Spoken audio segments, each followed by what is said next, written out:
নমস্কার, কেমন আছে সবাই? শাশুড়ি বৌমার হাঁড়ি খবর নতুন একটি ব্লগে আপনাদেরকে অনেক অনেক স্বাগত জানাই। আশা করি আপনারা খুব খুব ভালো আছেন আর আমরাও ভালো আছি। শেষ পাতে মিষ্টি কার না ভালো লাগে, আর সেটা যদি তৈরি হয় 10 মিনিটে তাহলে আর কি চাই। প্রথমে একটি পাত্রে আমুল তাজা টোল মিল্কে কার্টুনটা নিয়ে নিলাম, নিয়ে জাল দিতে বসিয়ে দিলাম। আপনারা চাইলে আমুল গোল্ডও ইউজ করতে পারেন। দুধটাকে সামান্য একটু জাল দিয়ে নিয়ে তারপর সামান্য ঘন করে নেব।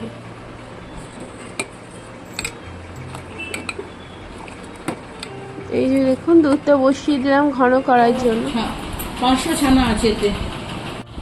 এটা ছানার পায়েস হবে। চিনি দিয়েছি, এই যে চিনি দিয়েছি, আর এবার ছানাটাকে ডলতে হবে। এটাকে ছানার পায়েস করবো। 500 গ্রাম ছানা আছে। 500 গ্রাম ছানা আছে তো।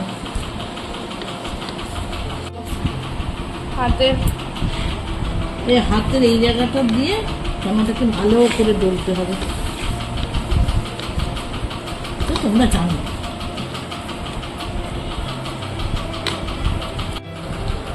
এই ছানাটা ভালো করে ডলে নিয়ে এবার ওই ছোট্ট ছোট্ট গোল্লা করছি। ছানার পায়েস করব। দুধ ফুটিয়ে রাখা আছে, সব এক সাইজ হচ্ছে না, এক একটা এক এক রকম সাইজ হচ্ছে।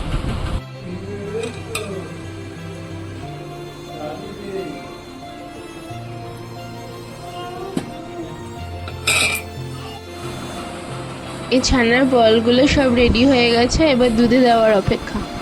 4 চামচ চিনি দিলাম দুধের মধ্যে। ঘি তো দিই। এই ঘিটা না জয়রামবাটি থেকে আনা হয়েছিল, না কামারপুকুর থেকে।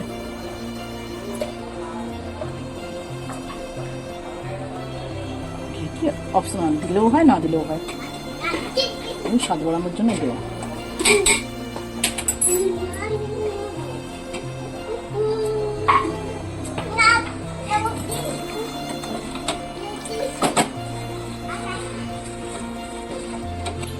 এরপর একে একে ওই গোল্লা করে রাখা ছানাগুলোকে দিয়ে দেওয়া হলো ওই ঘন করে রাখা দুধের মধ্যে।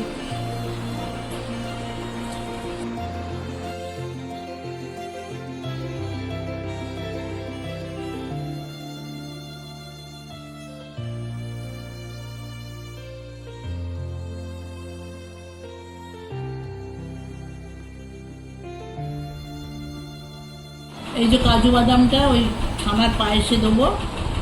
এগুলো ভেঙে ভেঙে এক একটা থেকে মানে 4-5 টুকরো করেছি। সব দেবো পায়েসের মধ্যে। ছানার পায়েস সব পায়েসের মধ্যে দিয়ে দিলাম।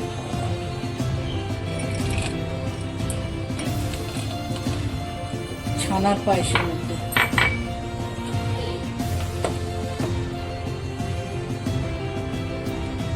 একটু টকবক করে ফুটুক।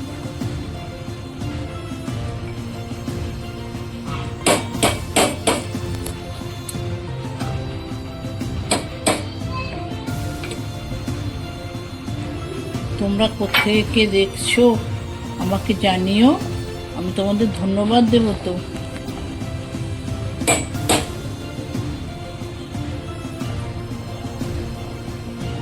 আমুল স্প্রে দিয়ে দিচ্ছি এক চামচের মতো।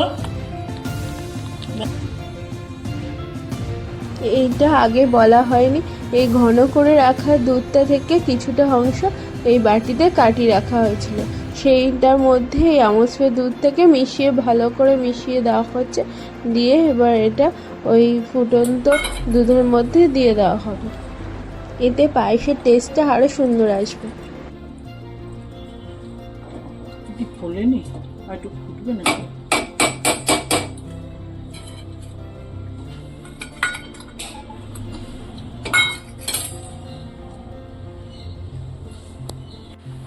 নাওয়ার আগে এই বাটির এই দুধটা দিলাম, একটু আমুল স্প্রে দুধ গুলে নিয়ে এবার একটু ফুটলে নামিয়ে দেবো।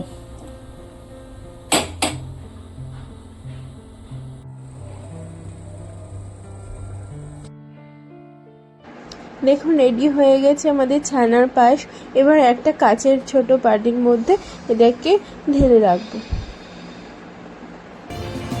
ঢেলে পরিবেশন করব।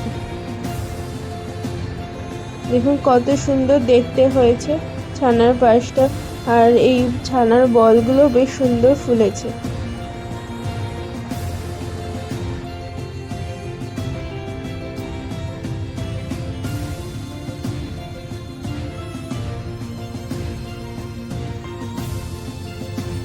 সবসময় যদি দোকানে যাওয়া সম্ভব না হয়ে থাকে তাহলে শেষ পাতে মিষ্টির জন্য খুবই কম সময় এই মিষ্টিটি বাড়িতে তৈরি করে দেখতে পারেন।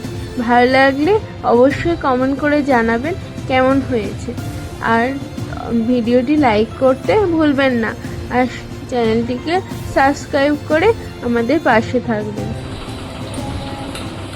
তাহলে ভিডিওটি আজকের মতো এখানেই শেষ করলাম, দেখা হচ্ছে নেক্সট একটি ব্লগে। টাটা। কেমন জোরে বলো।